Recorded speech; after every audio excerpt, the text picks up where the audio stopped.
ಮಂಗಳೂರಿನಲ್ಲೂ ಕೂಡ ಬೆಳ್ಳಂಬೆಳಗ್ಗೆ ಅಧಿಕಾರಿಗಳು ರೇಡನ್ನು ಮಾಡಿರುವಂಥದ್ದು. ಗಣಿ ಮತ್ತು ಭೂವಿಜ್ಞಾನ ಇಲಾಖೆಯ ಅಧಿಕಾರಿ ಕೃಷ್ಣವೇಣಿ ಮನೆ ಮೇಲೆ ಲೋಕ ದಾಳಿ ಮಾಡಿದೆ. ಮಂಗಳೂರಿನ ವೆಲ್ಲೆಸಿಯಾದಲ್ಲಿರುವಂತಹ ಮನೆ ಮೇಲೆ ಲೋಕಾಯುಕ್ತ ದಾಳಿಯಾಗಿರುವಂಥದ್ದು. ನಗರದ ಮಲ್ಲಿಕಟ್ಟೆಯಲ್ಲಿರುವಂತಹ ಕಚೇರಿಗೂ ಕೂಡ ದಾಳಿಯನ್ನು ಮಾಡಲಾಗಿದೆ. 2 ತಿಂಗಳ ಹಿಂದೆ ಮಂಗಳೂರಿಗೆ ವರ್ಗಾವಣೆಯಾಗಿ ಬಂದಿದ್ರು ಕೃಷ್ಣವೇಣಿ ಅನ್ನೋದು ಗೊತ್ತಾಗ್ತಾ ಇದೆ. ದಾಖಲೆಯ ಪರಿಶೀಲನೆಯನ್ನು ನಡೆಸ್ತಾ ಇದ್ದಾರೆ ಲೋಕಾಯುಕ್ತ ಅಧಿಕಾರಿಗಳು. ಹಲವು ಕಡೆಗಳಲ್ಲಿ ರೇಡ್ ಆಗಿರುವಂಥದ್ದು. ಕೃಷ್ಣವೇಣಿ ಅವರಿಗೆ ಸಂಬಂಧಿಸಿದಂತಹ ಬೆಂಗಳೂರು ಸೇರಿದಂತೆ ಮಂಗಳೂರಿನ ಅವರ ಕಚೇರಿ ನಿವಾಸದ ಮೇಲೂ ಕೂಡ ರೇಡ್ ಆಗಿದೆ. 2 ತಿಂಗಳ ಹಿಂದಷ್ಟೇ ಮಂಗಳೂರಿಗೆ ವರ್ಗಾವಣೆಯಾಗಿ ಬಂದಿದ್ರು ಕೃಷ್ಣವೇಣಿ ಅನ್ನುವಂತಹ ಮಾಹಿತಿ ಗೊತ್ತಾಗ್ತಾ ಇರುವಂಥದ್ದು. ಹಲವು ಅಧಿಕಾರಿಗಳು ಏಕಕಾಲಕ್ಕೆ ಕೃಷ್ಣವೇಣಿ ಅವರಿಗೆ ಸಂಬಂಧಪಟ್ಟಂತಹ ಮನೆ, ಆಫೀಸು ಸೇರಿದಂತೆ ಹಲವು ಕಡೆಗಳಲ್ಲಿ ರೇಡ್ ಮಾಡಿ ಮಾಹಿತಿಯನ್ನು ಸಂಗ್ರಹಿಸುವಂತಹ ಕೆಲಸವನ್ನು ಮಾಡ್ತಾ ಇದ್ದಾರೆ. ಈ ಮೂಲಕ 4 ಅಧಿಕಾರಿಗಳಿಗೆ ಬೆಳ್ಳಂಬೆಳಗ್ಗೆನೆ ಬಿಸಿ ಮುಟ್ಟಿಸುವಂತಹ ಕೆಲಸ ಆಗಿದೆ. ಮತ್ತಷ್ಟು ಡೀಟೇಲ್ಸ್ ಅನ್ನು ಕೊಡ್ತಾರೆ ಸುಖಪಾಲ್, ನೇರ ಸಂಪರ್ಕದಲ್ಲಿ ಜಾಯ್ನ್ ಆಗಿದ್ದಾರೆ. ಸುಖಪಾಲ್, 2 ತಿಂಗಳ ಹಿಂದಷ್ಟೇ ಮಂಗಳೂರಿಗೆ ವರ್ಗಾವಣೆ ಆಗಿದ್ರು ಕೃಷ್ಣವೇಣಿ ಅನ್ನೋದು ಗೊತ್ತಾಗ್ತಾ ಇದೆ.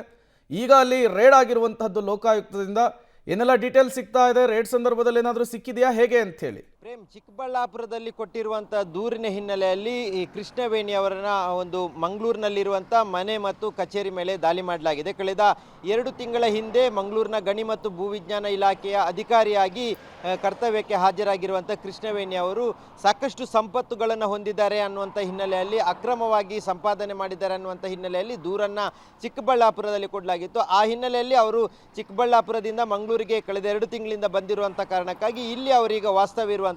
ಮಂಗಳೂರಿನ ವೆಲೆನ್ಸಿಯಾದಲ್ಲಿ ಒಂದು ಫ್ಲ್ಯಾಟಲ್ಲಿ ಅವರು ವಾಸ್ತವ್ಯವಿರುವಂಥದ್ದು. ಅದರ ಜೊತೆಗೆ ಮಂಗಳೂರಿನ ಮಲ್ಲಿಕಟ್ಟೆಯಲ್ಲಿ ಗಣಿ ಮತ್ತು ಭೂವಿಜ್ಞಾನ ಇಲಾಖೆಯ ಕಚೇರಿ ಇರುವಂಥದ್ದು. ಹಾಗಾಗಿ ಈ 2 ಕಡೆಗಳಿಗೆ ಏಕಕಾಲದಲ್ಲಿ ಅಧಿಕಾರಿಗಳು ದಾಳಿ ನಡೆಸಿರುವಂಥದ್ದು. ಚಿಕ್ಕಬಳ್ಳಾಪುರದ ಲೋಕಾಯುಕ್ತ ಅಧಿಕಾರಿಗಳು ಜೊತೆಗೆ ಮಂಗಳೂರಿನ ಅಧಿಕಾರಿಗಳು, ಲೋಕಾಯುಕ್ತ SP ಆಗಿರುವಂಥ ಮಂಗಳೂರಿನ ನಟರಾಜ್ ಅವರ ನೇತೃತ್ವದಲ್ಲಿ ಮಂಗಳೂರಿನ ಅಧಿಕಾರಿಗಳು ಏಕಕಾಲದಲ್ಲಿ ದಾಳಿಯನ್ನು ಮಾಡಿದ್ದಾರೆ. 2 ಕಡೆಗಳಲ್ಲಿ ಸಾಕಷ್ಟು ದಾಖಲೆಗಳನ್ನು ಪರಿಶೀಲನೆ ಮಾಡಿದ್ದಾರೆ. ಇದರಲ್ಲಿ ಸಾಕಷ್ಟು ಅಕ್ರಮವಾದಂಥ ಸಂಪತ್ತು ಇದೆ ಅನ್ನುವಂಥದ್ದು ಈಗ ಮೊದಲ ಹಂತದಲ್ಲಿ ಬೆಳಕಿಗೆ ಬಂದಿದೆ. ಈ ಹಿನ್ನೆಲೆಯಲ್ಲಿ ಲೋಕಾಯುಕ್ತ ಅಧಿಕಾರಿಗಳು ತಪಾಸಣೆಯನ್ನು ಮಾಡ್ತಾ ಇದ್ದಾರೆ.